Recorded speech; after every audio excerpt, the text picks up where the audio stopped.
Alright, mega love shoutout mga kabsat. Nandito tayo kay Attorney Enzo Recto. Napikon na si Sara mga kakabsat. Sumagot siya mga kabsat.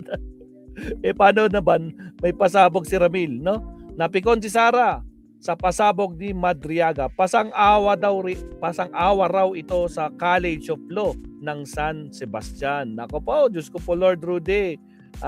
Totoo ba? Mukhang napikon itong si Sara. Sumagot.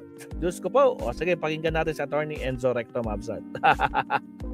Tragis. Pasang-awa lang pala itong si Lustay. Pero bang naging kwanto? May naging kliyente ba? Nanalo ba to, Sir Leonardo? Benjioy? Anak ng kamote. Nasubukan na ba niyang talaga? Mag-practice ng pagka-lawyer. But anyway, sige. Tingnan natin ito ha. Naku po, si Madriaga naman. Grabe naman kasi. Diyos ko Lord. Attorney Enzo, pasok. Ang tagal Oops, wait lang.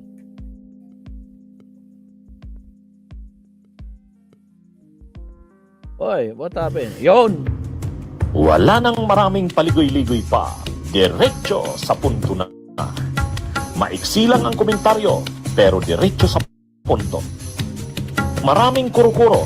May tiwali, may totoo. Dito, sa puntong diretso tayo. Punto, diretso.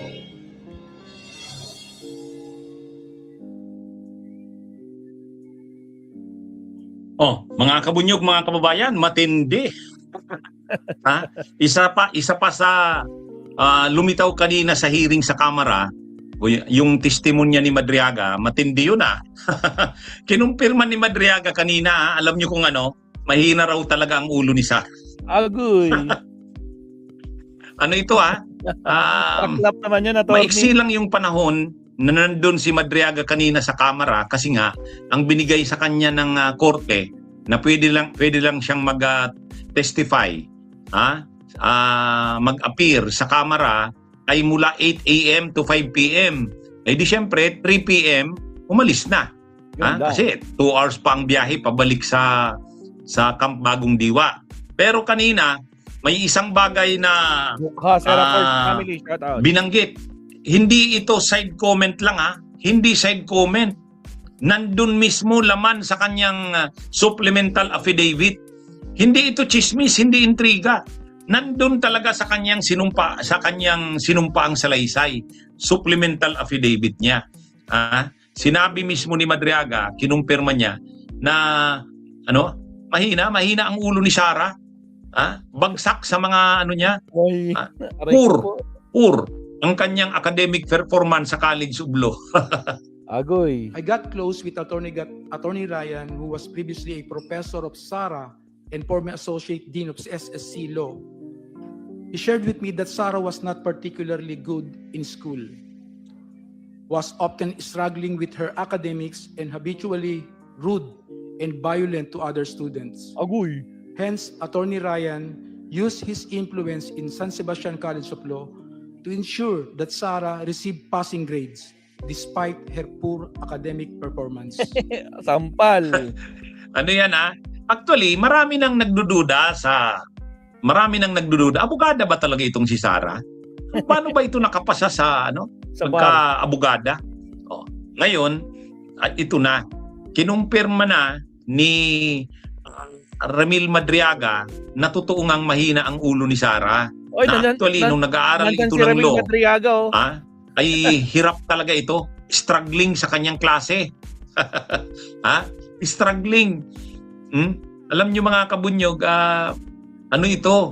Talagang ganun, ito?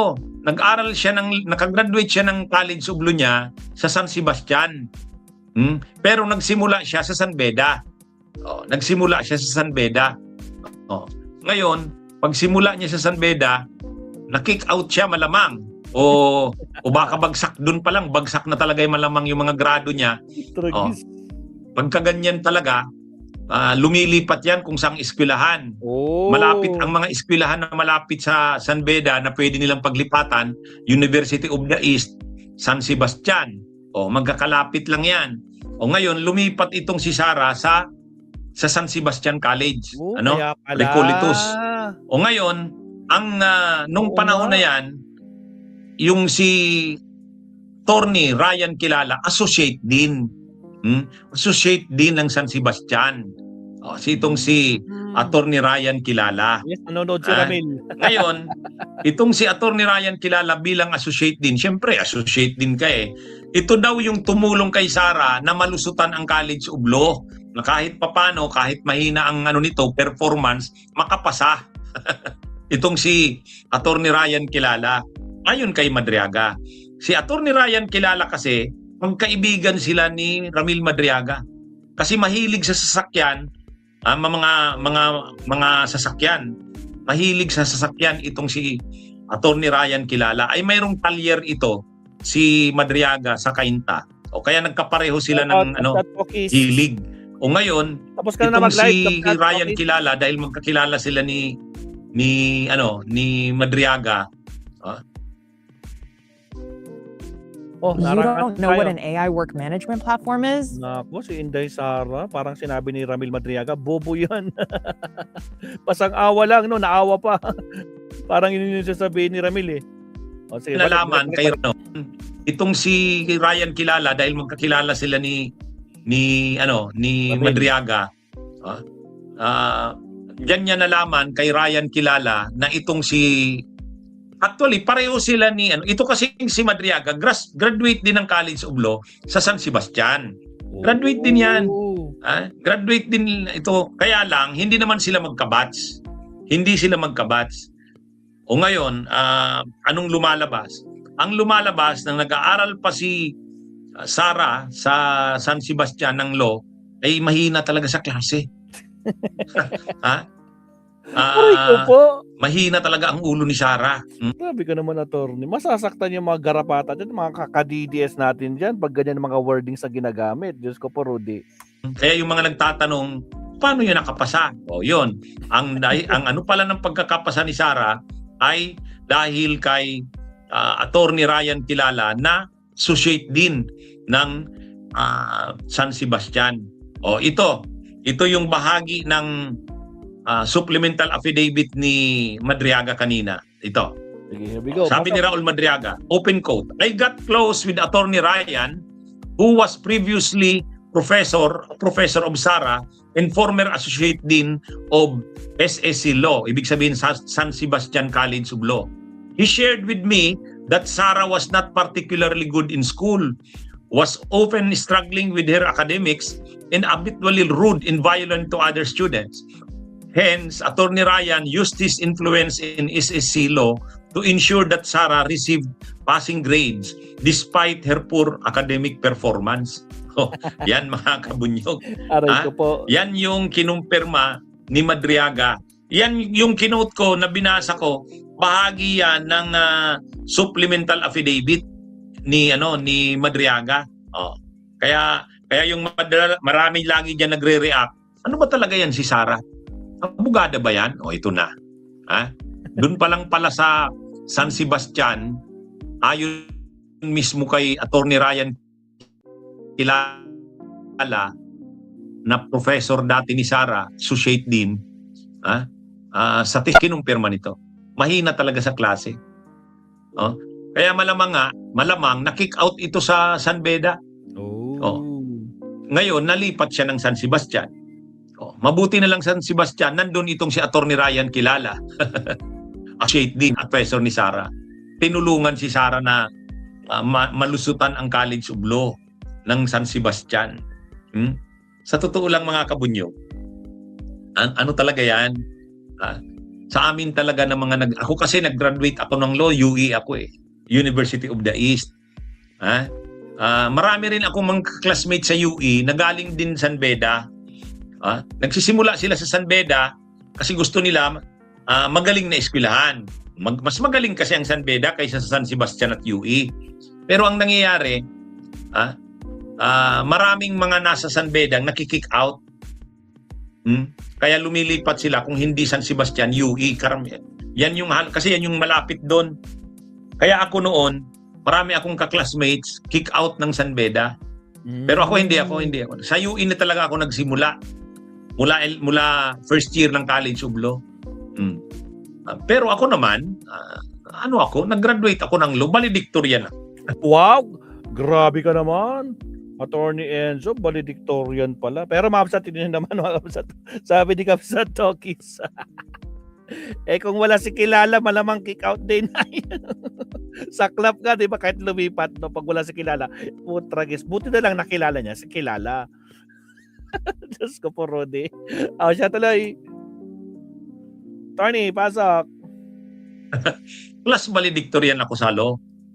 Kahit naman mahina ang UE kumpara sa San Beda, UP, Ateneo, pero ano yan, nag-graduate ako sa UE, plus valedictorian ako. Batch 2007 ako sa law ng University of the East. Pero yun na nga, marami akong ka-classmates galing San Beda, nakikick out sila doon. So itong si Sara, malamang ganyan din ang nangyari dyan. Aray ko po.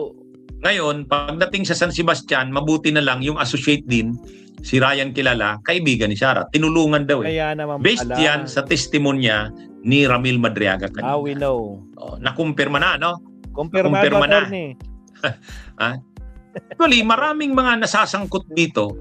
Maraming mga nasasangkot dito sa anong ito, sa mga krimen na nagawa ni Sara na subject ng impeachment na ito. Ay mga naging bahagi ng San Sebastian College of Law.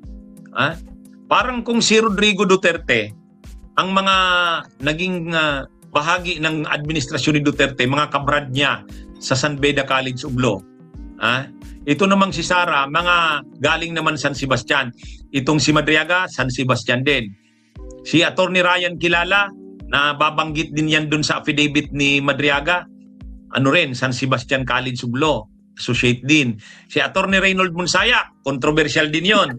Kasi yan yung dinilibera ni Madriaga nung Tragis ka, nung Tokis. confidential funds doon sa Galing comedy bar sa Tay, Timog. bahala ka. Yan yung Okay. si Reynold Munsayak yun. Rodi.